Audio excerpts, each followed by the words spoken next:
오늘 이 부활주일에 주실 생명의 말씀은 신약성경 로마서 6장 8절로 11절까지 말씀입니다.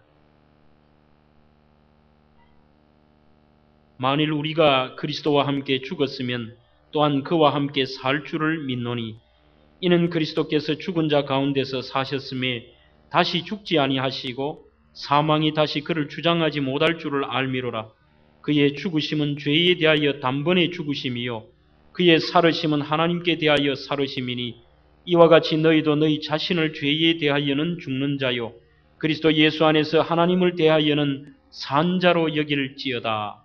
아멘. 할렐루야. 오늘은 우리가 기쁘고 복된 시간들인데 먼저 부활주일 인사를 한번 하고 말씀을 드리려고 합니다. 제가 처음에 미국에 가서 메리 크리스마스라는 인사는 아주 익숙한데요. 어른들을 보니까 해피 이스터 하고 부활주일 때 인사를 하는데 저게 뭔 말이야 하고 하는데 이 부활주일은 어찌 보면 우리에게 가장 큰 성탄절보다도 더 의미 있는 날입니다. 해피 이스터라는 것은 행복한 부활절이 되십시오. 즐거운 부활절입니다. 이런 의미가 있습니다.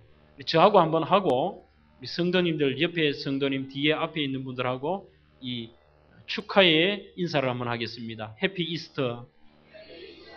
무슨 말인지 몰라도 그냥 하십시오. 옆에 성도님들하고 한번 인사를 나누겠습니다. 해피 이스터. 해피 이스터입니다. 앞에 뒤에 인사. 대면교회는 수준 있는 교회입니다. 이 정도는 인사 안 해야 되겠습니까? 말씀 보겠습니다. 일본에 가시면은 아마주샤라는 섬이 있는데 그 섬에는 커다란 무덤이 하나 있습니다. 이 무덤은 바로 예수 믿다가 순교당한 수많은 사람들의 무덤입니다. 한 무덤에 11,100여 명에 가까운 그리스도인들이 과거에 거기에서 예수 믿는다는 그 죄목으로 순교를 당한 그 현장입니다. 그런데 그 맘모스 무덤 앞에 가면은 편말이 하나 있는데 거기에 뭐라고 적혀 있는가 하면은 여기는 그리스도인의 머리가 누워 있다. 그렇게 적혀 있습니다. 그 이유를 안노원에게 물어본 즉슨 바로 그 당시에 묻었던 사람들이 예수 믿는 사람은 하도 입에 부활에 대해서 달고 살고 부활의 확신을 가지고 사니까 이 사람들이 혹시 부활할지 모른다 이렇게 해서 머리는 머리대로 잘라서 따로 무덤을 하고 몸은 몸뚱이대로 따로 묻었던 것입니다. 그래서 바로 그 맘모스 무덤은 그 잘려졌던 11,000여 명에 가까운 사람들의 머리만을 묻어놓은 무덤이 바로 그 큰 무덤인 것입니다.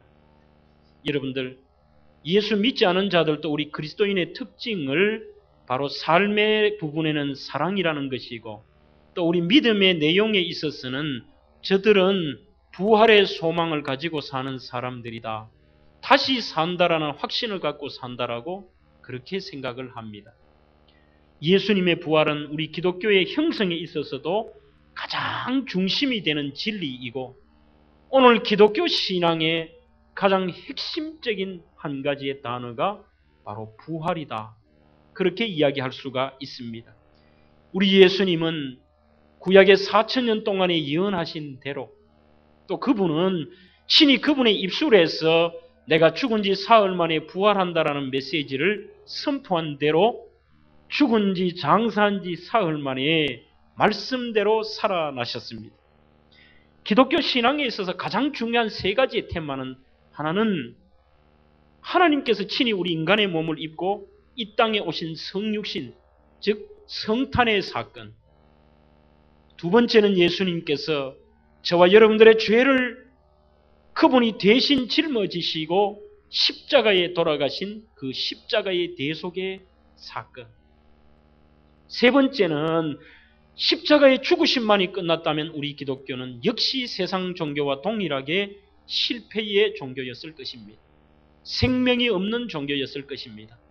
그러나 주님이 돌아가신 후 3일 만에 부활하심으로 우리 예수님은 잠자는 자들의 첫 열매가 되셨고 죄와 사망의 권세를 깨뜨리고 부활하심으로 우리에게도 영원히 부활할 수 있다는 소망을 주신 이 부활의 사건이 세 번째 사건입니다. 바로 이 세 번째 사건이 우리 신앙에서는 가장 중요한 크나큰 승리의 사건인 것입니다. 여러분들, 우리 기독교가 단순하게 위대한 사랑만을 전파한다. 기독교는 참 섬김을 잘해. 남을 위해 살아. 기독교는 순결하고 깨끗하게 산다. 이것이 기독교가 될 수가 없습니다. 아마 그렇다면은 우리 기독교도 역시 세상 여러 죽은 종교와 동일하다고 말할 수가 있습니다. 만약 그렇다면은 여러분들은 우리 기독교는 요즘 인형은 얼마나 잘 만드는지요. 보면은 정말 살아있는 것 같습니다. 뿐만 아니라 조화도 보면은 실지꽃보다도 더 꽃답습니다. 그러나 그것을 보면서 사람들이 살아있다라고는 얘기하지 않습니다. 그 꽃은 죽은 것입니다. 생명이 없다는 것이지요. 그와 마찬가지로 우리 기독교도 예수님의 부활하심이 없었다면은 세상의 종교와 하등 다를 것이 없고 우리도 역시 죽은 종교라는 것입니다. 죽은 자는 말할 수가 없는 것입니다. 그래서 고린도전서 15장에 보면은 만일 그리스도 안에서 우리가 그 안에 이생만이 있다면은 우리가 가장 불쌍한 사람이라고 얘기를 합니다. 이 말은 일리가 있습니다. 만약 우리가 이 땅의 삶이 다이고 우리에게 부활이 없다면은 예수 믿는 사람들이 가장 서글픈 인생입니다. 하지 말라는 것도 많고 구속받는 것도 많고 남들 재밌다는 것들도 못하고 뭔가 얽매여가지고 주일이 되면 쉬지도 못하고 교회 나가야 되고 여러분들 어찌 보면은 우리 속에 영원한 내세에 대한 소망이 없고 부활이 없다면은 고린도전서 15장의 말씀처럼 우리가 제일 불쌍한 인간들입니다. 그러나 거꾸로 고린도전서 15장 20절로 22절에 보면은 첫 번째 시작하는 단어가 뭐냐면은 그러나 이렇게 시작합니다. 이 생에서 너희들이 불쌍하게 보이느냐? 아니야. 그러나 이제 그리스도께서 죽은 자 가운데서 다시 살아 잠자는 자들의 첫 열매가 되셨도다. 사망이 사람으로 말미암으니 죽은 자의 부활도 사람으로 말미암는도다. 아담 안에서 모든 사람이 죽은 것 같이 그리스도 안에서 모든 사람이 새 삶을 얻으리라. 오늘 우리는 이 땅의 삶만을 바라보면 죽고 비참하고 남들만큼 누리지는 못한 것처럼 보여도 아담 안에서 모든 인생은 죽어야 돼. 그 인생 가운데 너희들이 그리스도 안에서 이제는 그분의 부활, 잠자는 자들의 첫 열매가 되셨으므로 첫 열매가 됐다는 것은 두 번째, 세 번째 열매가 계속 있다는 거예요. 그 말처럼 예수님이 부활하심으로 너희들도 부활하고 그 부활이 계속 연결해 너희들도 부활될 거예요. 그러므로 너희들은 새 삶을 얻고 너희들은 남들에게 없는 승리, 영생이 있다는 것이지. 그래서 우리는 이 땅에 어떤 고난의 순간이 찾아오고 남들보다 누리지는 못할지라도 우리가 부활의 소망이 있으므로 가장 복된 인생인 줄로 믿습니다. 그러게 우리 기독교는 살아있는 종교, 생명의 종교인 것입니다.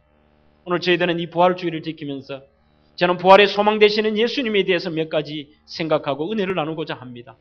첫 번째로 우리 예수님의 부활은 역사적인 사실이요 진리로 믿어야 합니다. 여러분들 왜 우리 예수님이 죽으셔야 했습니까? 당연하게 생각하십니까? 또 예수님이 왜 부활하셔야 되겠습니까? 그 이유를 로마서 4장 25절에는 우리에게 답을 주고 있습니다. 우리 한번 찾아볼까요? 왜 예수님이 죽으셔야 했고 왜 예수님이 부활하셔야 되는가를 한번 찾아보겠습니다. 로마서 4장 25절입니다.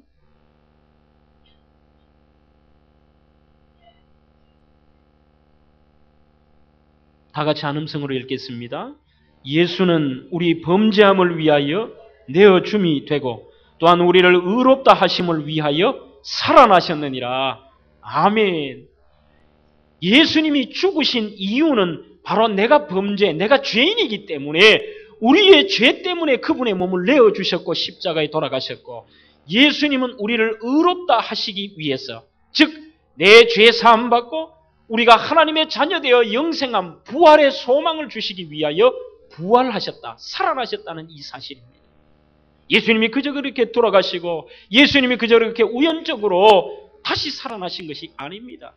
모든 예수님의 죽으심과 부활하심은 바로 우리 자신 때문인 줄로 믿습니다. 이것이 은혜이고 이것이 감사이지. 예수님은 자기 자신이 아니라 바로 의인을 변화시켜 죄사함과 부활의 은총을 주시기 위하여 그분 예수님은 돌아가시고 살아나신 것입니다. 회교도 한 사람이 있었습니다. 이슬람교이지요. 이 청년이, 여러분들 이 회교도들은 성경을 읽다가 발견하면은 큰 징벌을 받습니다. 우리 교회에서 후원하고 있는 윤디도 선교사님 여러분들 간증을 들으셨지요? 함부로 예수를 증거할 수 없기 때문에 은밀하게 성경책을 배포하기도 하고 성경 공부 교재를 주기도 합니다. 그래서 지식층들이 많이 예수를 믿는다고 합니다. 이 청년 가운데 한 사람이 성경을 읽다가 들키게 됩니다. 그런데 그의 스승이 그를 너무 아껴서 질문을 합니다. 얘야, 이 책을 읽지 말라는데 너는 왜 자꾸 읽어? 그때 이 청년이 또 얘기를 합니다. 선생님, 너무너무 궁금해서 읽어요. 아니, 뭐가 그렇게 궁금해? 그때 이 청년이 의미 있는 얘기를 하는데 이렇게 얘기를 합니다. 선생님, 길을 가다가 길을 잃어버렸습니다. 그런데 옆을 보니까 두 사람이 있었습니다. 한 사람은 죽어 있고 한 사람은 살아 있는데 길을 누구에게 물어봐야 되겠습니까? 그렇게 질문을 하자 이 선생님이 화를 벌컥 내면서 아, 이놈아, 당연히 살아있는 사람에게 물어봐야지. 그때 이 청년이 또 얘기를 합니다. 선생님, 그러면은 우리가 믿고 있는 마호멧은 죽었고 그 무덤도 있는데 예수님은 다시 살아나셔서 지금도 살아 있습니다. 그러면은 제가 누구에게 길을 물어야 되겠습니까? 선생님이 할 말이 없습니다.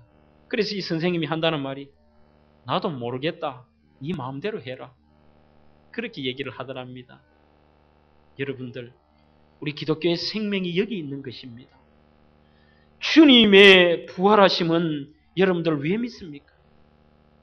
오늘 주님의 부활하시는 진리입니다. 사실입니다. 그런데도 사람들은 이 사실을 믿지를 못합니다. 그래서 온갖 여러분들 알고도 죄를 짓는 사람이 더 나쁩니다. 요즘에 자유주의 신학자들이 더 나쁜 것 같습니다. 이들이 말하는 것은 무엇입니까? 다른 것은 믿어도 예수의 부활은 거짓말이야. 신화적인 사건이고 그것을 믿을 수가 없다는 것입니다. 그래서 온갖 것으로 어찌하든지 간에 예수님의 부활이 거짓이라고 증명하는데 자기들의 생명을 바쳐가면서 연구하고 있습니다. 가장 어리석은 인생이죠. 그래서 사람들 가운데 도고설이라는 게 있는데 예수님의 시체를 제자들이 훔쳐가지고 다른 데 매장을 했다는 게 도고설입니다.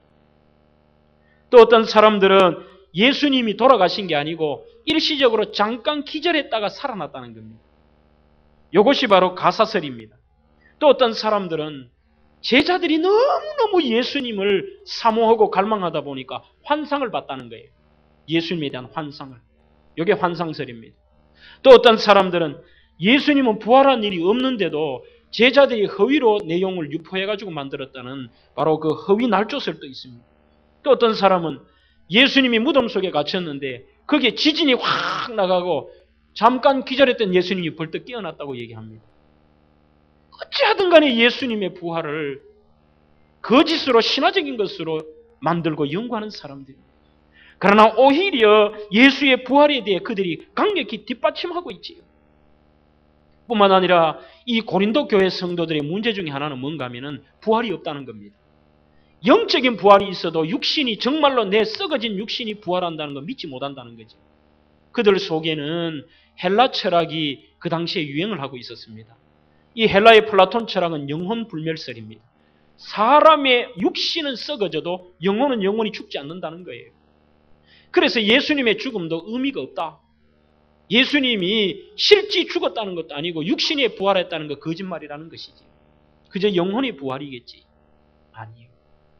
우리 예수님은 정말로 말씀하신 대로 3일 만에 부활하셨는데 그분은 육신의 부활도 같이 하심으로 많은 사람들에게 보였습니다. 처음에는 여인들에게도 보였습니다. 제자들에게도 보였습니다. 더 나아가서 마지막에 보면은 500명의 문도 그리스도인들에게도 친히 나타나셔서 육신의 부활을 보여주셨습니다. 여러분들, 우리 예수님의 부활이 그저 단순하게 우리 정신적으로 관념적인 부활이라고 생각하십니까? 우리 주님의 부활은 역사의 사건대로 사실대로 이 육신이 부활한 줄로 믿습니다. 그래 우리가 의미가 있지요. 주님이 영혼만 부활하셨다면 앞으로도 우리도 육신의 부활을 믿을 수가 있겠어요? 그분이 첫 열매가 영혼만 부활했다면 우리의 육신의 부활도 있을 수 없는 것입니다. 예수님의 부활은 역사적인 사실이고 이것은 진리입니다. 만약에 예수님의 부활이 진리가 아니었고 단순한 신화적인 사건이라면 우리 기독교는 몇 년을 가지 못했을 겁니다. 가장 큰 사이비 종교였을 것입니다. 그리고 우리 기독교는 생명이 없는 죽은 종교였을 것입니다. 이 예수님의 부활하심은 단순한 우리의 관념적인 부분이 아니라 바로 실제 있었던 역사적인 사실, 진리인 줄로 믿습니다. 여러분들 예수님이 돌아가시기 전에 해골이라는 골고다 언덕에서 두 강도와 함께 6시간 동안이나 그 십자가의 고통을 당하시고 운명하셨습니다. 죽음을 한 다음에는 로마 병정들이 죽었는지 살았는지를 친히 확인했습니다. 확인도 안 하는데 장사 지낼 수 있습니까? 이사야 53장의 말씀처럼 우리 예수님은 그 말씀대로 부자의 손에 의해서 아리마대 요셉의 그 손에 의해서 장사를 지냈습니다. 아리마대 요셉도 역시 주님의 이 죽으심을 확인했을 겁니다. 더 나아가서 로마 군병들의 죽음이 확인되고 부자에 대해서 확인된 정도가 아니라 그래도 이 로마 군인들은 믿을 수가 없어서 예수님의 무덤 앞에 커다란 돌로 막아놓습니다. 혹시나 빠져나가고 이 제자들이 예수님의 시체를 도적질할까 봐요. 거기에서도 여러분들이 성과 함에 이렇게 봉인을 하듯이 그 굴에다가 봉인을 해서 도장을 찍고 조금이라도 돌을 움직이면은 바로 그 봉인이 떨어지는 표시가 나도록 해놔놓고 이것도 믿을 수 없어서 단순하게 밤 시간만 지키는 것이 아니라 24시간 동안 로마 군병들이 예수님의 무덤을 지키고 있습니다. 그 가운데 주님은 말씀하신 대로 부활하셨던 것입니다. 도적질 당한 것도 아니고 기절당한 것도 아니고 주님은 말씀대로 하나님이 우리에게 말씀하신 대로 소망이 되셔서 잠자는 자의 첫 열매로 오늘 이 주일 새벽에 부활하신 줄로 믿습니다. 여러분들 그런데도 오늘 의심 많은 제자들처럼 사람들은 보고 믿노라고 얘기합니다. 주님의 부활은 그저 신화적인 이야기라고 생각합니다. 오늘 이 자리에 앉아 계신 분들도 주님의 부활을 신화적인 사건으로 받아들이십니까? 그렇다면 우리의 신앙의 출발도 못했던 것입니다. 바로 부활의 소망 되신 예수 그리스도, 그분이 나를 위하여 돌아가시고 그분이 3일 만에 살아나심으로 우리도 부활할 수 있다는 것. 그래서 믿는다는 것은 단순한 겁니다. 어려운 게 아니에요. 예수 믿는다는 것은 그분의 죽으심과 부활하심 이 두 가지를 믿는다는 사실입니다. 만약에 주님이 거짓으로 부활하셨거나 영으로만 부활하셨다면 아마 그 불안에 떨던 제자들은 다 흩어져 떨 것입니다. 그러나 기록에 보면은 그렇게도 예수님을 부인하기도 하고 저주하기도 하고 의심하기도 했던 제자들의 마지막 삶은 어땠습니까? 예수님의 부활하심이 진리였기 때문에 자기 생명을 내어놓고 그 예수님을 위해 죽을 수 있었던 것입니다. 진리였기 때문입니다. 기록에 보면은 베드로는 로마에서 예수님이 십자가에 돌아가셨는데 감히 내가 어떻게 십자가에 바로 돌아가느냐. 차라리 나를 죽이되 십자가에 거꾸로 매달아 주시오. 안드레는 알마니아라는 곳에서 톱으로 켜 순교를 당했습니다. 야고보는 칼로 목이 잘려 순교했습니다. 빌립은 부르기아라는 곳에서 매를 맞아 죽었습니다. 바돌로메는 알렉산드리아에서 돌을 맞아 죽었습니다. 마태는 에디오피아에서 칼에 맞아 죽었습니다. 시몬 제자는 파사에서 톱에 켜서 죽임을 당했습니다. 예수님 부활을 믿지 못했어요. 예수님 따라다니면서 예수님을 주인으로 모시고 내가 죽으러 가자고 했던 이 도마도 예수님의 부활만큼은 믿지 못했습니다. 그래서 그는 논리적으로 계산적으로 얘기해서 내가 그분의 옆구리에 손을 넣어보고 그분의 찔린 창자국에 내가 손가락을 넣어보지 않는 이상 믿지 못하겠다고 했습니다. 그러나 그 도마도 역시 예수님의 부활을 자기 눈으로 확인하고 그는 의연하게 인도라는 땅에 가서 창에 찔려 순교를 당할 정도로 예수님의 부활하심은 진리였습니다. 그래서 우리 선교사가 지금 사역하는 그곳에서 4시간을 차로 타고 가면은 도마가 순교했던 그 순교지의 현장이 그대로 지금도 남아 있습니다. 왜 제자들이 생명 바쳐 주를 위하여 죽을 수 있었겠습니까? 그것은 한마디로 주님의 부활하심은 역사적인 사실이었고 이것은 진리였기 때문입니다. 이렇게 제자들조차도 친히 예수님을 3년 따라다니는 제자조차도 예수님의 부활하심을 보고 그분의 부활 때문에 생명을 내놓고 내가 부활할 수 있음을 믿고 전했는데 오늘 연약한 인간들은 그분의 예수님의 부활을 거부하기 위해서 온갖 신학자들도 이상한 학설을 내어놓고 성도들 가운데서도 예수님의 부활을 역사적인 사실로 믿지 않은 부분이 있습니다. 주님은 이 부활하심은 친히 역사 속에 있었던 절대 사실이고 말씀대로 임하시는 진리인 줄로 믿습니다. 두 번째로 우리가 예수님의 부활은 바로 우리 삶에 평안을 주고 내가 그 이후에 어떻게 살아야 하느냐의 삶의 의미를 보여주고 있습니다. 여러분들, 예수님의 죽으심, 그분의 죽으심과 부활하심을 받아들이는 자에게는 하나님의 자녀가 되는 권세와 영생함이 있다고 그랬습니다. 요한복음 1장 12절에도 영접하는 자 곧 그 이름을 믿는 자에게는 하나님의 자녀가 되는 권세를 주셨으니 여러분들, 권세가 있는 자와 권세가 없는 자의 차이가 뭔지 아십니까? 그것은 당당함입니다. 아무리 거지 옷을 입어도 권세가 있는 자 하나님의 자녀는 당당합니다. 그리고 그 속에 평안함이 있습니다. 과거에 없었던 평안함이 예수의 부활하심으로 통하여 내가 이 땅의 이 생에서는 아무리 힘들고 어려워도 나에게는 예수님 부활한 것처럼 부활의 소망이 있다. 나는 영원히 살 수 있다. 주님의 재림하는 날에는 내 이 썩어져 버린 육신도 다 아름다운 모습으로 부활한다. 그 신앙이 있는 자의 마음에 평안이 있는 거예요. 조그마한 어려움에도 흔들리지 않습니다. 지금도 살아 역사하시는 그분께서 낙심되는 성도에게 위로와 용기를 주시는 겁니다. 살아 계시기 때문입니다. 어떤 분들은 이래 해요. 아니, 다 해가지고 땅에 다 썩어져 버렸는데 무슨 부활하노? 그리고 목사님, 부활할 때는 우리가 어떤 모습으로 부활합니까? 80대에서 죽으면은 80대는 그 모습으로 부활합니까? 어린아이 모습으로 부활합니까? 여러분들 한번 따라 해볼까요? 나도 모른다. 모릅니다. 우리가 어떤 모습으로 부활할지 성경 없는 얘기를 하면 안 됩니다. 단지 예상할 수 있는 것은 가장 아름답고 가장 건강한 모습으로 우리의 육신도 예수님 재림하실 때 부활할 줄로 믿습니다. 그때는 모두가 멋진 모습이에요. 연약한 모습, 질병된 모습, 그런 모습이 아니라 가장 건강하고 가장 내가 만족할 만한 아름다운 모습. 그 부활의 소망이 있기 때문에 우리는 당당하게 평안을 얻으며 사는 겁니다. 그래서 예수님도 부활하신 다음에 제자들에게 하시는 말씀이 무엇이냐? 요한복음 20장 26절에 문들이 닫혔는데 예수께서 오사 가운데 서서 가라사대 너희에게 무엇이 있을지어다? 평강이 있을지어다. 내가 부활함으로 너희들은 이제는 죄와 사망에서 없어지는 게 아니야. 사람들이 뭐니 해도 여러분들 아이고 나는 일찍 죽어야지. 아이고 많이 살았다. 아니요. 누구에게도 죽음이라는 것은 공포입니다. 그러나 주님이 부활하심으로 우리는 부활의 죽음의 공포조차도 없는 것이에요. 그래서 우리 삶에는 놀라운 평화, 평강의 복이 있는 겁니다.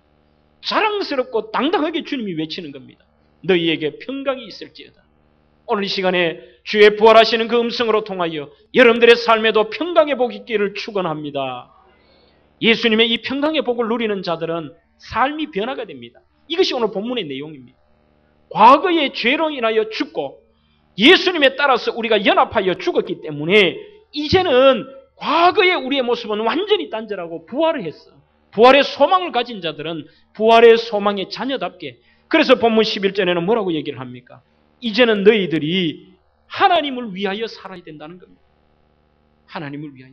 완전히 과거의 모습은 죽고 부활의 모습, 하나님을 위해 사는 것이 우리의 삶의 의미입니다. 그런데도 예수 믿으면서도 과거의 모습들이 죽지 않았다는 것, 이게 문제지요. 어떻게 예수를 인하여 과거의 제된 모습이 단절됐는데도 과거의 모습이 그대로 남아있다는 거예요. 그건 아직 내가 완전히 예수님이 죽을 때 같이 죽지 못했고, 갈라디아의 말씀처럼 이제는 내가 산 것 아니요 십자가 그분 예수로 인하여 산다고 하는 그 고백이 헛된 게 많아요.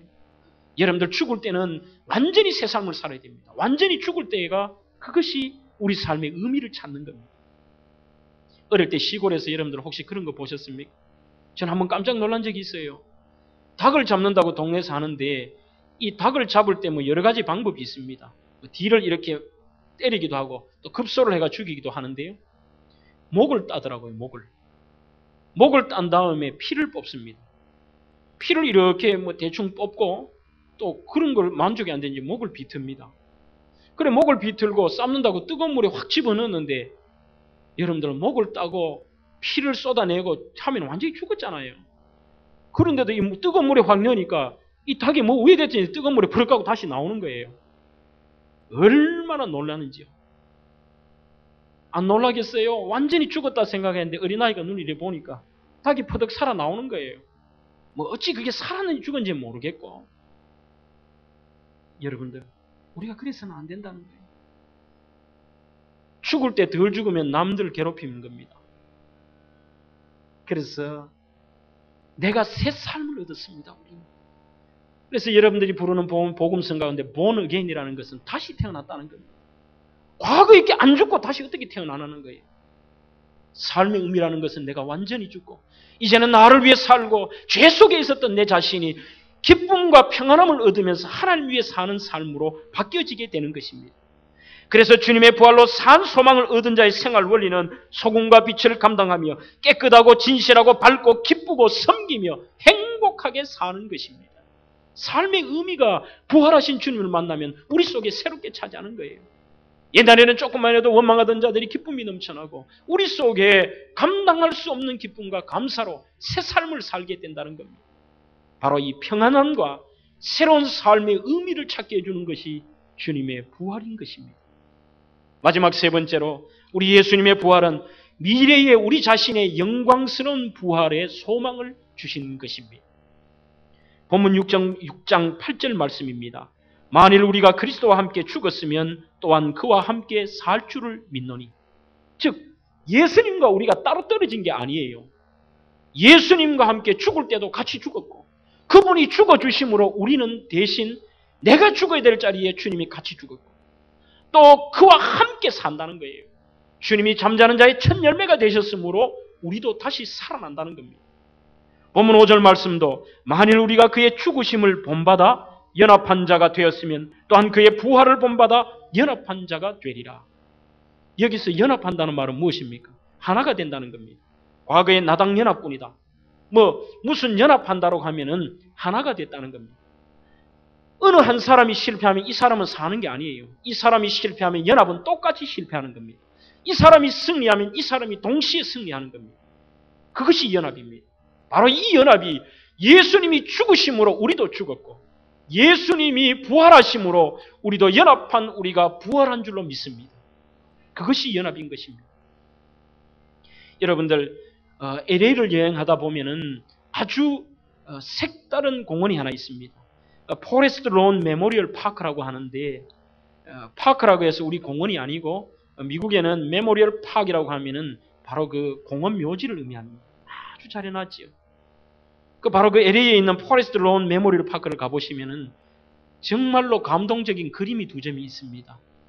그래서 미국 LA나 이런 여러 지역의 공원 묘지를 가보면은요, 아주 유명한 미술가들의 대가들의 그림들이 한 번씩 걸려 있기도 합니다. 그런데 이 포레스트 론 메모리얼 파크의 그랜데일에 있는 이 공원에 들어가 보시면은요, 그림이 우리처럼 이렇게 서서 구경하는 게 아니고 영화를 보는 것처럼 이렇게 앉아서 봅니다. 앉아서 보면은 화면에 스크린이 나오는 것처럼 주변이 깜깜해지고 첫 번째 그림을 볼 수가 있습니다. 이 그림을 보면은 바로 예수님의 십자가의 죽음의 그림입니다. 대단히 감동적인 그림입니다. 두 번째는 그 묘지에 그 그림이 있는 게 의미가 있습니다. 두 번째 그림은 더 감격적인데 한 사람이 나오는데 모습이 무덤에서 막 나와 있는 예수님을 상징하는 것 같습니다. 흰옷을 입은 한 인물이 등장하고 그 뒤에 줄줄이 사람들이 아주 건강하고 아름다운 모습으로 환하게 해서 그 앞에 있는 분을 따라서 이렇게 올라가는 천국을 향해 가는 그 그림이에요. 그 그림이 얼마나 감동적인 모습인지 여러분들 한번 상상해 보십시오. 바로 그 사람의 가장 공포의 대상이고 심판과 멸망의 상징적인 그 무덤에서 너희들이 예수님의 죽으심을 믿고 그분의 부활하심을 너희들의 마음에 믿는 자들은 오늘 주의 재림하시는 그날의 육신도 건강한 모습으로 재림하여 부활에 잠자는 자들의 첫 열매가 되신 예수님처럼 그 뒤를 가장 건강한 모습으로 기쁜 모습으로 다 부활한다는 것이에요. 우리에게는 부활의 소망이 있는 것입니다. 여러분들, 예수님의 죽으심을 본받아 연합한다는 것, 하나가 된다는 것, 우리가 죽었습니다. 그리스도께서 죽은 자 가운데서 장사되었다 3일 만에 부활하심으로 첫 열매는 두 번째, 세 번째. 우리가 두 번째, 세 번째, 네 번째 그분의 첫 열매를 따라 우리도 부활할 수 있다는 사실입니다. 예수님의 육적인 부활은 우리도 죽어도 육신의 부활도 있는 것입니다. 그것이 바로 세상 사람과 우리가 틀린 점이지. 여러분들이 잘 알고 있는 김한란 박사도 죽을 때 숨이 꼴딱꼴딱 넘어갑니다. 이 위대한 여성 지도자도 사람들이 와서 장송곡을 켜고 조금은 음악이 침울한 음악을 켜려고 하니까 아니다, 그런 음악 켜지 마라. 나는 부활이고 소망이 되시는 예수님 따라 부활할 거예요. 천국 가는 거예요. 그래서 이 김한란 박사가 차라리 승리의 행진곡을 켜다오. 여러분들 죽어가는 그분 앞에서 단따다단따다단따다 행진곡을 켜달라는 거예요. 왜 그렇습니까? 부활에 대한 소망이 있기 때문입니다. 오늘 이 자리에 여러분들 근심, 걱정, 염려 얼굴 하지 마십시오. 세상이 아무리 어려울지라도 오늘 이 생의 삶이 끝이라면 정말 불쌍하지만 우리에게는 감당할 수 없는 영생의 소망, 부활의 소망이 있기 때문에 기뻐하며 감사하며 살아갈 수 있는 겁니다. 그러기에 이 부활이라는 예수님의 부활의 이날은 우리에게 가장 큰 소망의 날입니다. 고린도후서 4장 14절에 주 예수를 다시 살리시니가 예수와 함께 우리도 다시 살리사 너희와 함께 그 앞에 서게 하실 줄을 아노니. 예수님과 함께 그날 그 앞에 설 날이 있을 겁니다. 그 부활의 소망을 가진 자는 흔들리지 않습니다. 용기를 가집니다. 오늘 부활의 소망 되신 예수 그리스도의 부활주일, 이 날을 우리가 기념하고 축하하면서 여러분들도 삶의 용기를 가지십시오. 부활의 소망을 가지십시오. 역사적인 진리로 받아들이십시오. 부활의 소망 되신 예수를 마음에 영접함으로 삶의 놀라운 기쁨과 감사, 새 삶의 의미를 찾고 승리하는 성도가 되시기를 주의 이름으로 축원합니다. 기도하겠습니다. 하나님 감사합니다. 부활주일을 맞이하여 부활의 소망 되시는 예수를 바라봅니다. 주님이 죽으심으로 우리의 죄악들은 용서받았고 주님이 다시 사심으로 우리도 부활의 소망을 간직하게 됩니다. 성도들 역사적인 사실로 믿음으로 받아들이게 하여 주시고 부활의 소망을 가지고 살아가는 우리 모든 성도들 되게 하옵소서. 주님의 사랑을 감사합니다. 예수님 이름으로 기도하옵나이다. 아멘.